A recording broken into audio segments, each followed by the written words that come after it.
What's up YouTube, welcome back to another video on my channel Skotrix, and today as you can see we are back on NBA 2K21, and in today's video I'm going to be telling y'all all the best ways to rep up in NBA 2K21. I'm going to talk about techniques you can use to rep up, specific things you could do to help you gain more reps in individual games, which game modes give the most rep and which ones aren't worth playing, as well as a few other tips and tricks to maximize the amount of rep you get per game and overall. So make sure you stay tuned, watch the whole video all the way through, and I promise you by the end you'll be able to gain way more rep than you're gaining right now. So without further ado, let's get right into it here. Alright, so the first thing I'm going to talk about is the best game modes to get the most rep possible. The best way to gain as much rep as possible is to either play 3v3 or 2v2, whether you're playing 3v3 in the park or in the Pro-Am 3v3 or 2v2 in the park, it doesn't matter. But 5v5 game modes generally do not give as much rep as other game modes. There are some exceptions. If you're either the point guard or the center on a 5v5 game mode, you can get a decent amount of rep, but you won't be able to get quite as much as you would be able to get either playing 3v3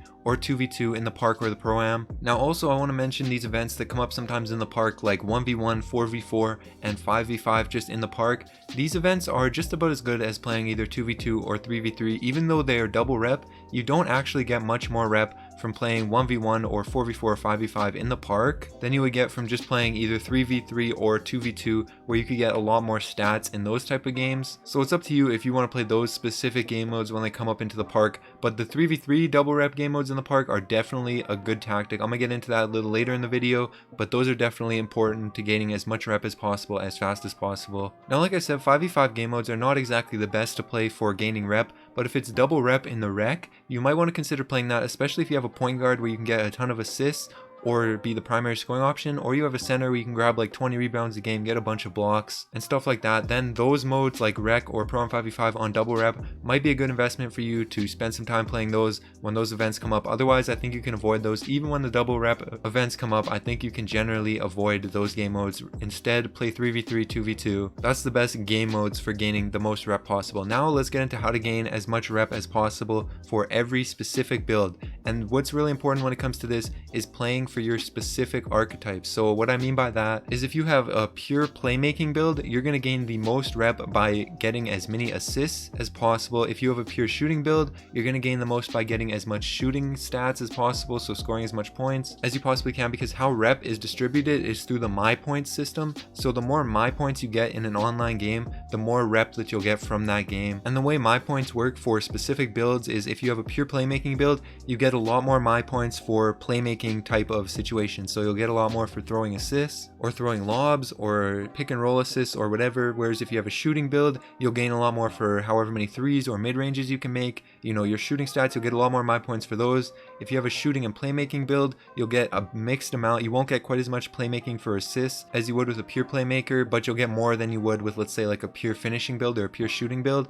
And same thing goes for every single archetype. So if you're pure defense, steals, blocks, those will give you a lot more rep than, you know, scoring or playmaking. And if you have a finishing build, obviously dunking, catching lobs, all that is very important. And speaking of lobs, throwing lobs is definitely one of the best ways to get rep in the game. I know most people know this, but if you have any playmaking or any finishing in your build, even if you don't, throwing lobs gives a lot of my points. Just like last year, it's a really overpowered way to rep up fast. So throw lobs if you possibly can, as much as possible. Really quick way to rep up, really good. Probably the best, you know, all around technique. Throw lobs, catch lobs, super important technique. But another technique when it comes to passing is to move the ball, because assists don't give a ton of rep. Just a normal assist, if you pass to somebody and they make a shot, that does not give a ton of rep.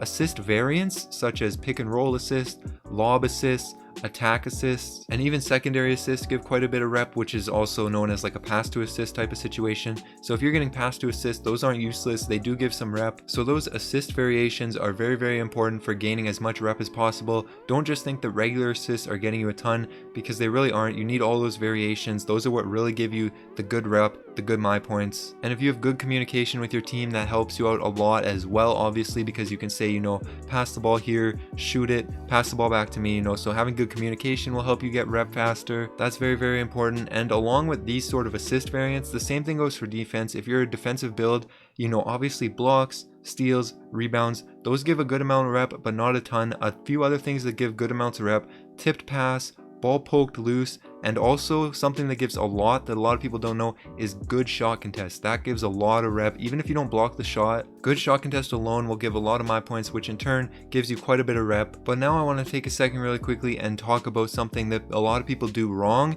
That's a big mistake that a lot of people make while trying to grind as much rep as possible, and that's overshooting. You do not want to overshoot when you're grinding for rep. Like if you can shoot 7 for 7 in the game, perfect, you're gonna get a good amount of rep from that. But if you shoot 7 for 15, 7 for 16, that's really not good for rep. You'll get just as much rep from shooting 2 for 2 as you will for shooting 4 for 8. So it's really important that you conserve the shots that you take. You only take good shots. You don't want to just throw up shots to try to get more rep. So many people make this mistake. So many people, they think, I'm gonna shoot the ball 10 times, and if I make 3 of those good, that's 3 shots that I'll make, that'll give me some rep.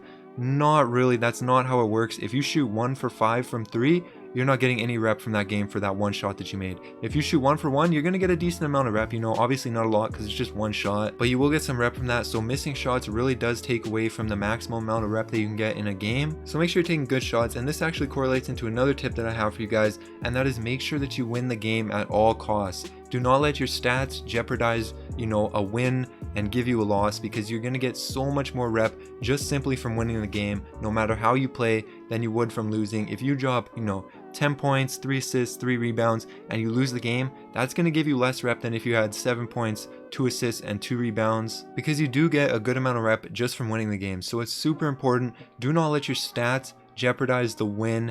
It won't help you in the long run. It won't help you get more rep. It's a bad technique too, because obviously you'll lose more games. You don't want to do that. So do not let your stats jeopardize winning a game. It won't help you with anything, rep, win percentage, anything. Don't do that. Big mistake a lot of people make. Now another mistake that I see some mostly newer players make, most players that have been playing the game for a little while know that this is not a good way to get rep, and that's playing the cages. The cages are terrible. There's no rep to get in the cages, trust me. Even during double rep in the cages, it's terrible. Do not go there. Do not think that you're going to get any rep from playing in the cages. It's terrible. That's all I really have to say on that. You really are just better off going to the park, and even though there's going to be more competition in the park, if you play those games, even if you take some losses, you're going to get better over time, and then you'll be able to win games, get rep up fast. It's a lot better to get your practice in the park than in the cages, especially if you're a new player. Even though you're going to lose games, just get your practice in the park. Now the last thing that I really have to say, and this is kind of an obvious thing, a lot of you guys probably know this, is take advantage of the double rep events in the park, like events like basketball gods, treasure hunters, formula, stuff like that. Those events are so important for repping up fast. Take advantage of those when you get the chance. And same thing with getting double rep from the wheel. If you get double rep from the wheel, try your best to play that whole time. It's gonna pay off in the long run. And also, if you know there's an event starting in the evening and you're playing in the afternoon, and you know that you're gonna be on in the evening for the event, maybe save your wheel spin just in case you do get double rep from that. Instead of just having the double rep for the wheel and then having the double rep for the event later, you could have 4 times rep potentially from spinning the wheel right when the event starts. But anyways, the last thing that I have for you guys is just have fun when you're playing NBA 2K21. Try your best to have fun. I know the game can be super frustrating sometimes, but if you're not having fun, what's even the point? It's a game, and at the end of the day, the only objective is to have fun. So make sure you're doing that. But anyways, that's gonna be it. Hopefully you guys enjoyed the video. If you did, make sure you leave a like. I really appreciate it. Subscribe to my channel if you're new. Just hit 5K, so thank you guys so much for that. I just made a video saying thank you yesterday, so again, thank you guys so much for that. And also, in that video yesterday, I shouted out my 2 new channels that I created. I'll have the links to both those channels in the description, as well as the link to my Twitch, so make sure you go check all those out. But anyways, that's gonna be it. Alright, peace.